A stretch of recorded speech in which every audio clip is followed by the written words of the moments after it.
Qui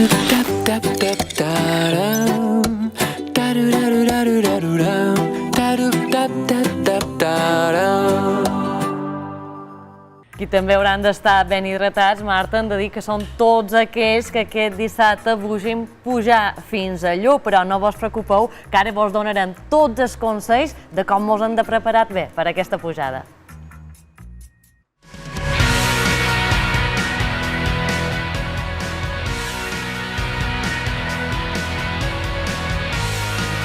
Sí, aquest any faré el Lluc a peu. Molt bona. La primera vegada me va costar més. Ui, varen sortir de bé a les 3 de la nit. 8 hores o 9. Vaig arribar a les 8 del matí. Me'n recordo el primer pic, vaig arribar a les 9:30 a Somanco. Fruita i zumos, beguda frescata. Caminant, perquè volien acabar tot d'una, però se fa molt llarg.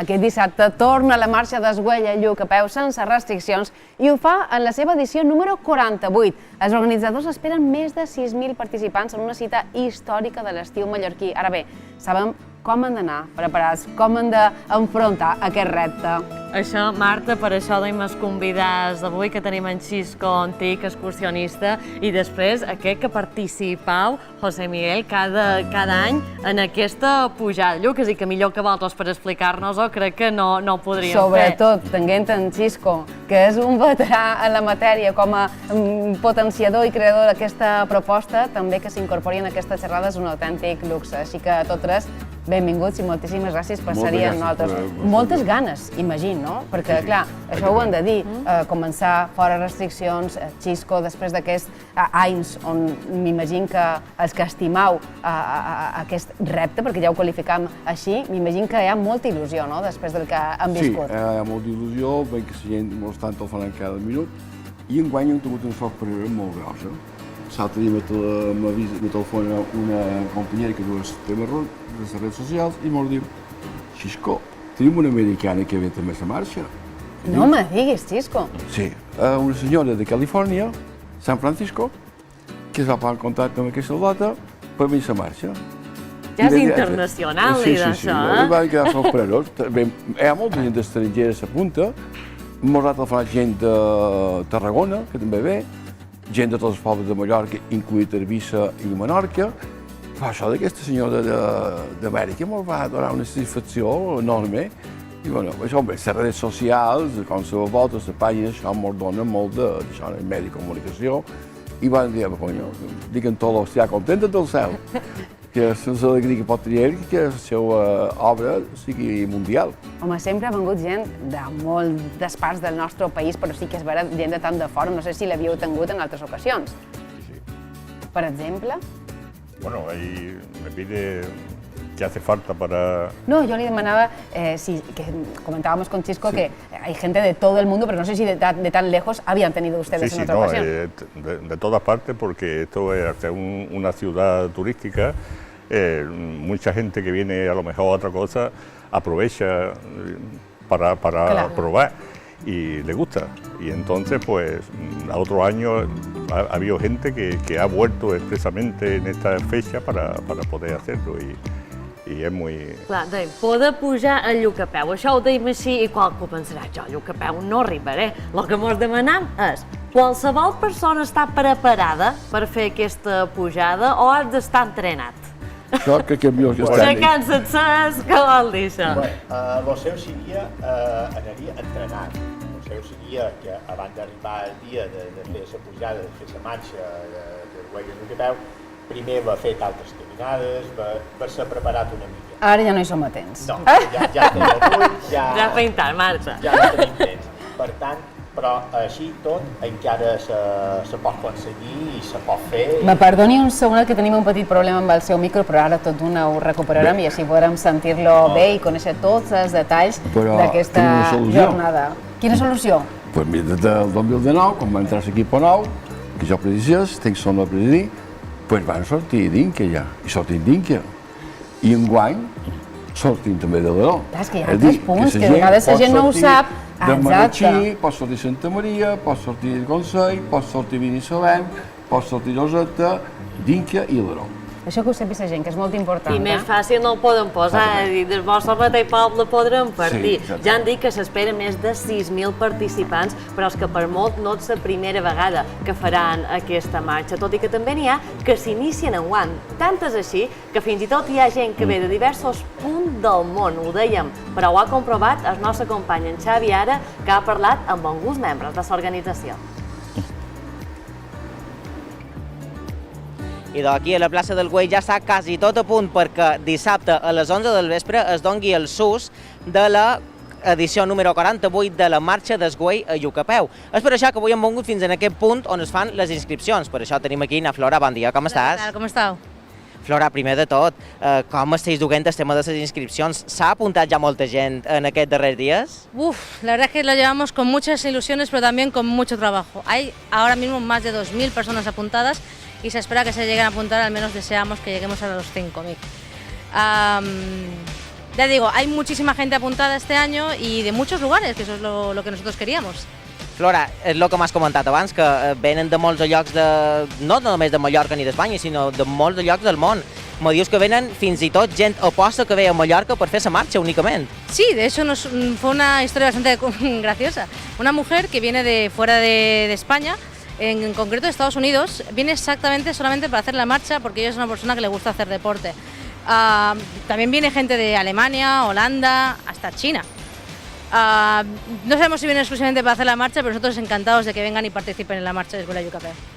I Flora, per exemple, jo enguany m'he apuntat per fer la marxa, companys, no vos penseu.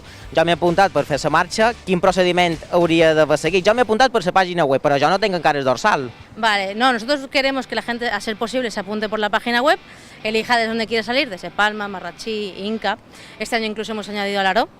Y también después, una vez apuntado, recibes un correo electrónico con tu número de pedido, que ese es tu número dorsal.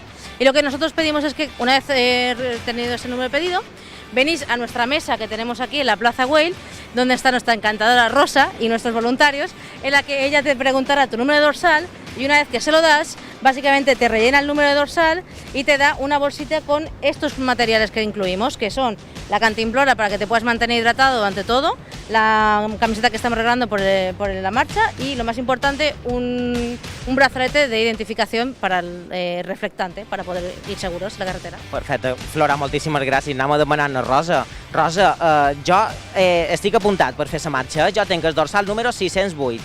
Tu me'l pots donar? Tu portes el missatge?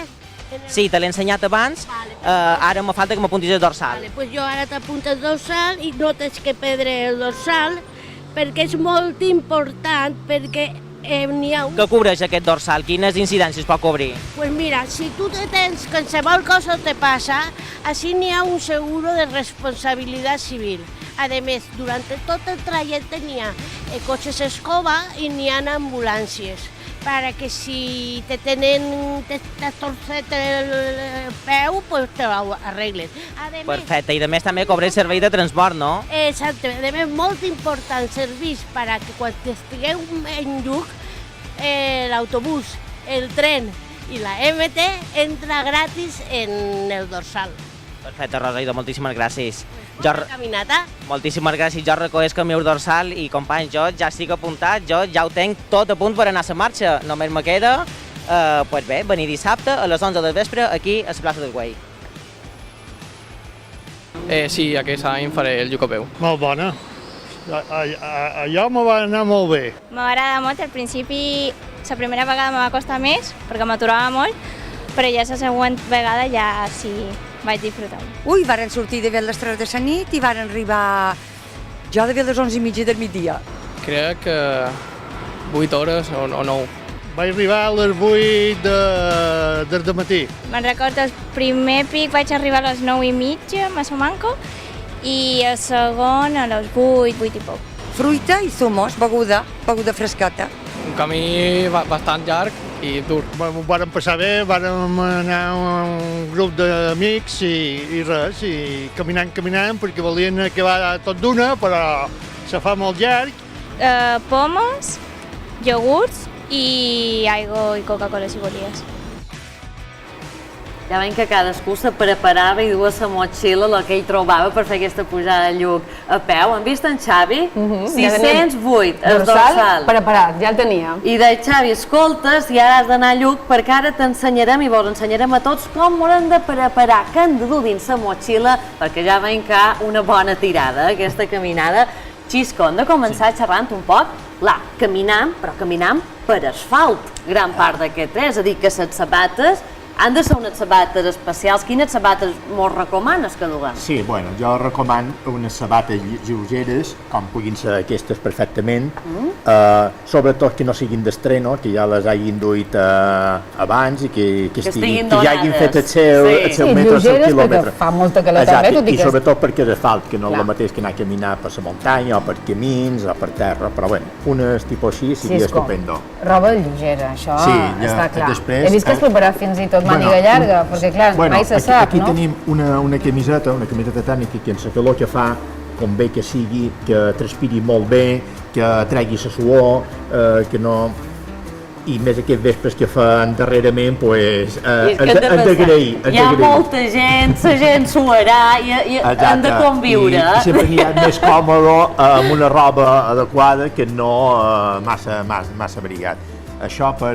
Després tenim un calçó curs, seria l'ideal, però bé, hi ha quantitat de... Molt important que els satins fora fer proves d'anar sense o que no siguin massa fins, perquè els calcetins són fonamentals. Inclús dur-ne un de recanvi per anar-te'n canviant... Aquí tenim 3 com a mínim, eh? Sí, tal vegada no farien falta tants, però exposats i un de recanvi ja seria suficient. Se pot banyar, sí que és veritat que sempre s'ha de tenir un plan B. Barretes energètiques i menjar, evidentment, però això... Sí, en trobarem a molt de punts d'avituallament, no hi ha problema en el menjar ni en el beure, en absolut, però sempre és bo dur una barreta energètica que te doni un poc més de sucre, que no sigui la mateixa fruita que te donen i tal. Després veiem fins i tot mos has duit, Xisco, perquè dèiem, el vespre refresca, depèn de quin i depèn de on, però per Lluc hem de dir que és per allà on dormen millor, crec que aquest dia. Sí, ja fan enveja. Una manta. Bueno, això no és per dur posar, sinó és una manta tèrmica que per si tinguessis un de nou i no poguessis seguir i mentre venen de protecció civil o bé s'ajuda, que te puguis aguardar de baix la manta i t'ajuda a mantenir la calentor del cos, amb la qual és d'agrair. Ja sabem que aquí no fa molt de fred, però sempre és millor no perdre, mantenir la temperatura que no està d'una altra manera.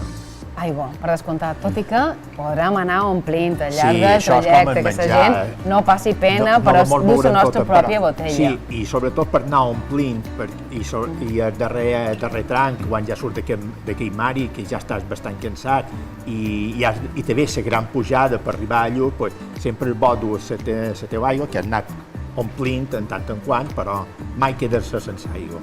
Com deies, tindrem aturades per repostar energia, però també aigua, aquest punt d'avituallament. És molt important l'aigua. Ara, Xisco, els podrem veure reflectit un mapa per tots aquells ja sabran a quins punts i per on s'hauran de preparar i tot, perquè en aquest punt ho dèiem i trobant de tot, és a dir, no passant pena. Aquí els tenim a pantalla, Xisco. El recorregut, els punts diferents, l'altitud, tota la informació que necessitin els espectadors que se vulguin animar, que encara són a temps.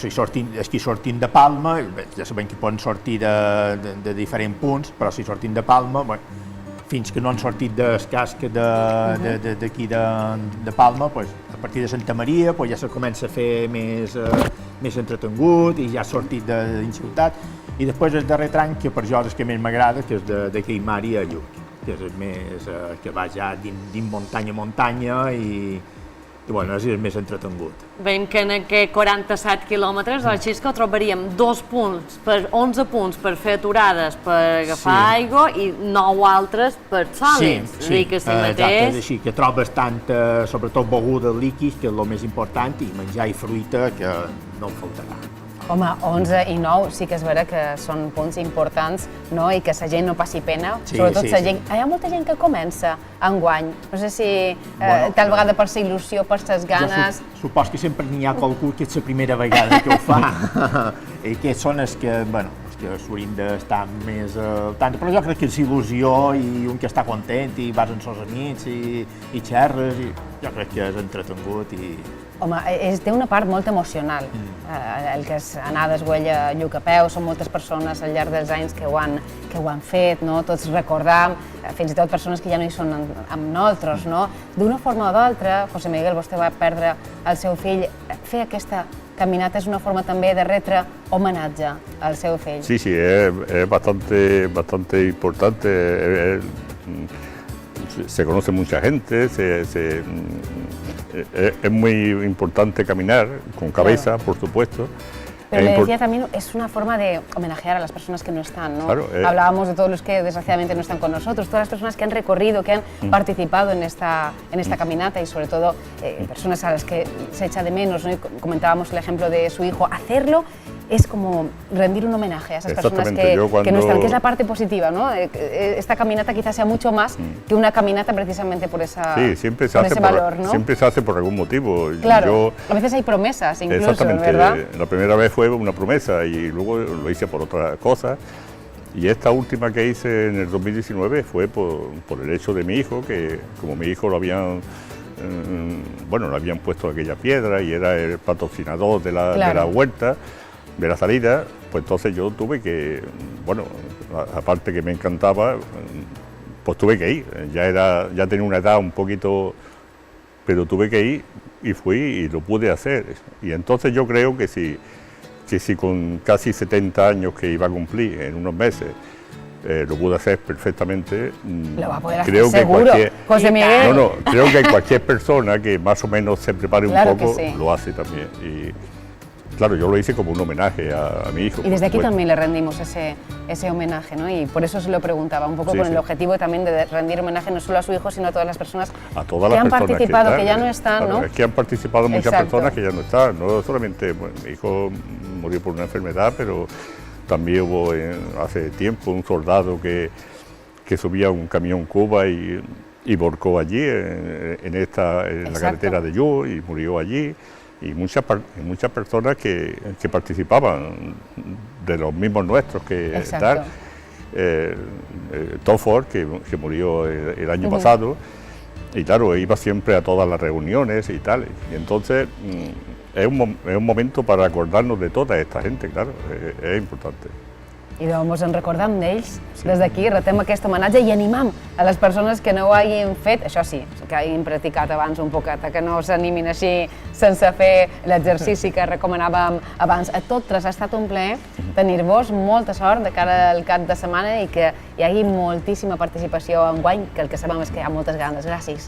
Yo quería hacer algo sobre esto que se lleva, que es muy importante. Quería decir, creo que sería conveniente, porque después en la bajada hacia Inca en autobús, los autobuses llenos de gente, y creo que sería conveniente que llevaran también una mascarilla para el asunto del transporte hacia abajo. Correcto. Porque son 50 personas cansadas y respirando fuertemente. Y entonces llevar una mascarilla preparada para ese transporte nada más, me parece que es importante.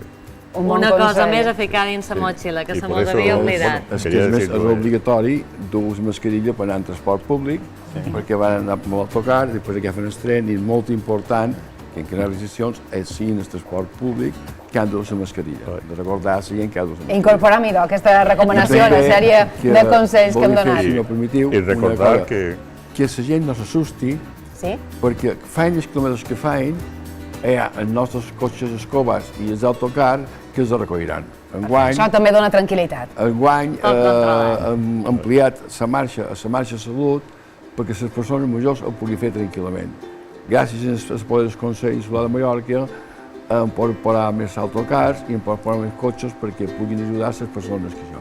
Poden anar tranquil·les, que si no poden arribar, nosaltres ho durem a passar. Bona marxa per tots. Bona marxa. Y si se puede ampliar algo, que las personas que van, que vayan detrás del coche cabeza y delante del coche escoba, por la cosa de que la circulación no se puede cortar toda la noche. Entonces hay un plan de seguridad y el coche cabeza va llegando a los diferentes puntos a una hora determinada. y ya es cuando se corta la circulación. Si delante marchan 20 personas, que pasa, se adelanta, esas 20 personas lo que pueden ocasionar es un accidente o un accidente para ellos. Incorporant també aquesta recomanació. Molt breument, perquè hem d'anar a publicitat. Quin és? Nada, otra cosa era que tienen un seguro y si están fuera de lo que es el término, ese seguro no les cubre. Entonces es importante que se tengan en cuenta. Moltíssimes gràcies. Per dissabte, Ida.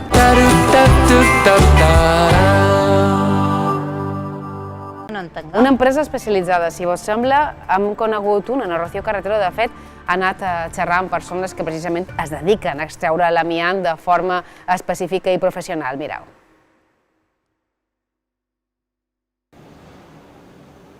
I d'avui hem vengut fins a aquesta nau situada al polígon de Sant Castelló. Aquí són especialistes en retirar residus com, per exemple, l'amiant, que poden arribar a ser molt tòxics per a la salut humana. I és per això que avui tenim el plaer de saludar a Lorena. Bon dia, com estàs? Bon dia, molt bé.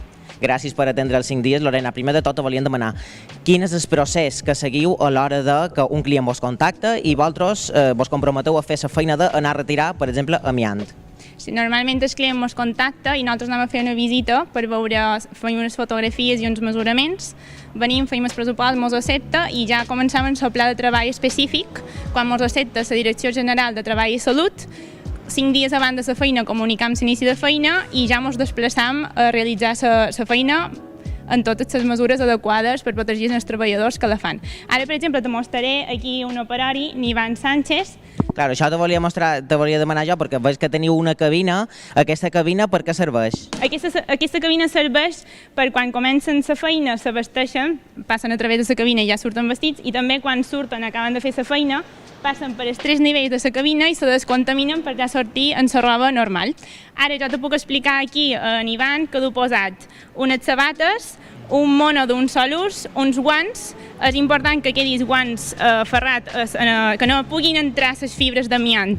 Du després un casc i una màscara completa amb uns filtres FFP3. I ara, per exemple, quina feina aniria a fer aquest operari?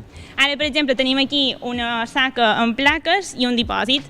Ell fa tota la feina de retirada, ho acondicionam in situ i ja està preparat per deixar-ho així una vegada perquè el transport se l'endugui. Ara posem que ha acabat la feina i ara l'operari entrarà dins la cabina descontaminadora. Val, i veig que aquesta... tot i ja entra la cabina dels 3 nivells. I aquests 3 nivells en què consisteixen, així resumidament, més o manco? Aquesta són, la primera és la part bruta, aquesta és la part on se dutxa, que primer en aquesta part, s'ha de desvestir completament i s'ha de deixar la màscara completa. Aquí se dutxa amb la màscara i aquí finalment surt despullat on se vesteix la seva roba i ja està descontaminat. Perfecte, Lorena, i moltíssimes gràcies per atendre els 5 dies. Moltes gràcies a vostès. I ja ho heu vist, aquest és el complex procés que segueixen els operaris per la retirada de productes tan tòxics com poden ser l'amiant. Recordeu, s'ha d'anar molt alerta i sempre telefonar a algun personal especialitzat quan hagueu de prescindir de materials com, per exemple, l'amiant a casa vostra. Moltes gràcies, Xavi. Ara estàvem escoltant tot el que ens ha explicat en Xavi, veient una empresa especialitzada, com la forma d'actuar que té, amb un material perillós com és l'amiant, l'equipament que du els professionals a l'hora de retirar-ho, i clar, no acabaven d'encaixar com l'Ecopark te dona aquestes bosses a les particulars.